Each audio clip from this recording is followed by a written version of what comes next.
Middle east में जंग अब और ज्यादा खौफनाक हो जाएगी, बल्कि ये जंग अब विकराल रूप लेगी। बाकायदा इस बात का ऐलान ईरान ने खुद किया है, क्योंकि ईरान ने अपने सुप्रीम लीडर अली खामेनेई को खो दिया है। आपको बता दें, इजरायली हमले में अली खामेनेई की मौत हो गई है, बल्कि खामेनेई की बेटी, दामाद और पोती की भी मौत की खबर है। बाकायदा इस बात का ऐलान ईरानी मीडिया ने खुद किया है। इस खबर के बाद ईरान में हर तरफ मातम पसरा हुआ है, मस्जिदों में लोग पहुंच रहे हैं।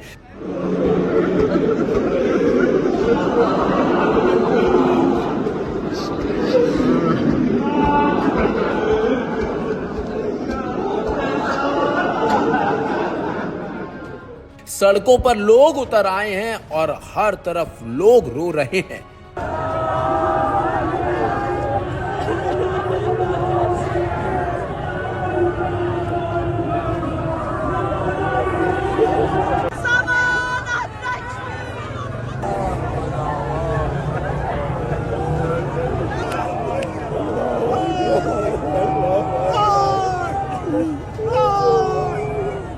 आपको बता दें, इजरायल और अमेरिका के खिलाफ जवाबी कार्रवाई करते हुए ईरान ने अब खाली क्षेत्र के कई ठिकानों को निशाना भी बना दिया है। इस हमले की गूंज संयुक्त अरब अमीरात के सबसे चमकदार शहर दुबई तक सुनाई दी है। मिसाइल और ड्रोन हमलों की खबरों के बीच शहर के प्रतिष्ठित इलाकों में अफरा तफरी मच गई है। सबसे पहले धमाकों की आवाजें डाउनटाउन दुबई से सुनाई दी, जहां दुनिया की सबसे ऊंची इमारत बुर्ज खलीफा स्थित है। वहां मौजूद लोगों ने बताया कि करीब रात के 11 बजे गड़गड़ाहट के बाद आसमान में चमकती रोशनी दिखाई दी और फिर जोरदार धमाका हुआ। एहतियात के तौर पर बुर्ज खलीफा को तुरंत खाली करा दिया गया।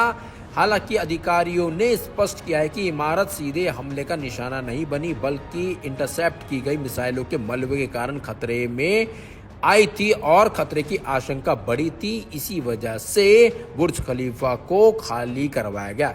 लेकिन इसी बीच दुबई एयरपोर्ट की जो वीडियो आई है, उसने हर किसी को चौंका दिया है।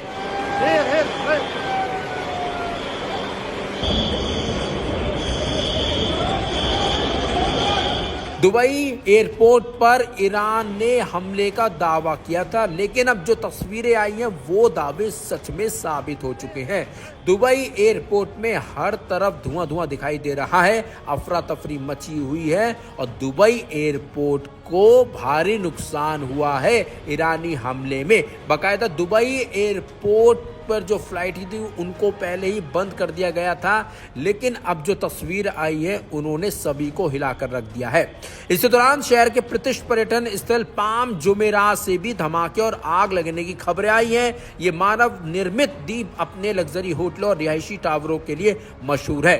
दुबई मीडिया ऑफिस के अनुसार एक इमारत में विस्फोट की सूचना मिलते ही इमरजेंसी रिस्पांस टीम मौके पर पहुंची। आग पर काबू पा लिया गया है, लेकिन 4 लोग घायल हुए हैं, जिन्हें नजदीकी अस्पताल में भर्ती कराया गया है। शहर की प्रमुख यातायात धुरी शेख जायद रोड के आसपास रहने वाले लोगों ने भी तेज धमाकों और खिड़कियों की हिलने की बात कही है। कई हाई रेज इमारतों में रहने वाले परिवार रातों रात बाहर निकल गए हैं। प्रशासन ने एहतियात के तौर पर कुछ इलाकों को खाली कराया है, लोगों से घरों के अंदर ही सुरक्षित रहने की अपील की है। वहीं हवाई सुरक्षा को ध्यान में रखते हुए दुबई अंतर्राष्ट्रीय हवाई अड्डे को संचालन अस्थायी रूप से रोक दिया गया था। एयर स्पेस बंद होने के कारण कई उड़ानें रद्द और डाइवर्ट करनी पड़ी थी, लेकिन अब जो तस्वीर एयरपोर्ट से आई हैं उन्होंने साफ कर दिया है कि ईरानी हमले में एयरपोर्ट को भारी नुकसान हुआ है। वहीं विश्लेषकों का मानना है कि हमला क्षेत्र में पहले से चल रहे तनाव का विस्तार है। इजराइल के हालिया हमले के बाद ईरान ने बड़े पैमाने पर जवाबी कार्रवाई का ऐलान किया है। दुबई पर हुआ ये हमला सीधे तौर पर यूएई की सैन्य भूमिका से जुड़ा नहीं माना जा रहा है, बल्कि इसे व्यापक क्षेत्रीय संघर्ष का हिस्सा समझा जा रहा है। फिलहाल दुबई में स्थित कंट्रोल में नहीं है, बाहर हो चुकी है कंट्रोल से। सुरक्षा एजेंसियों का अलर्ट भी है और संवेदनशील स्थलों पर निगरानी बढ़ा दी गई है। लेकिन आपको बता दें, दुबई में भारतीय लोग फंस चुके हैं। वो लोग भारत नहीं आ पा रहे हैं। अब उन्हें बस उम्मीद है कि भारत सरकार उनकी मदद करेगी और किसी तरह उन्हें वहां से वापस यहाँ भारत लेकर आएगी। हालांकि हमले से हुए नुकसान का आकलन अभी नहीं हो पाया है पूरी तरीके से, लेकिन इस घटना ने एक बार फिर दिखा दिया है कि मिडिल ईस्ट का बढ़ता संघर्ष वैश्विक स्थिरता के लिए गंभीर चुनौती बनता जा रहा है।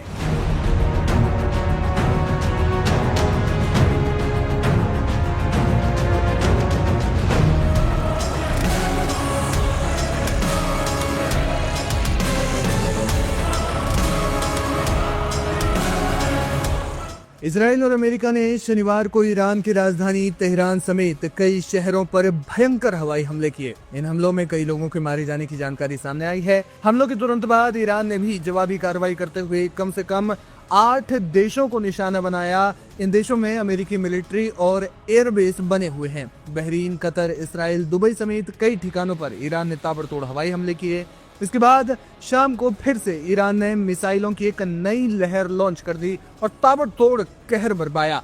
इन हमलों के बाद ईरान ने कहा है कि जो मिसाइलें अभी तक दागी गई थी वो तो स्क्रैप मिसाइलें थी, असली और खतरनाक हथियार जल्द ही दिखाएंगे। जी हाँ, ईरान ने दावा किया है कि खाड़ी देशों और अमेरिकी ठिकानों पर दागी गई मिसाइलें दरअसल उनका पुराना कबाड़ थी, लेकिन ईरान के इन हमलों में इसराइल को बड़ा नुकसान हुआ है। ईरानी सैन्य सूत्रों के अनुसार जवाबी कार्रवाई की पहली और दूसरी लहर में जिन मिसाइलों का उपयोग किया गया था वो 1990 और 2000 के दशक के शुरुआती तकनीक पर आधारित थी। ईरान का कहना है कि मिसाइलें अपनी एक्सपायरी डेट के करीब थी। इन्हें केवल दुश्मन के एयर डिफेंस सिस्टम को थकाने और उनकी लोकेशन ट्रेस करने के लिए इस्तेमाल किया गया।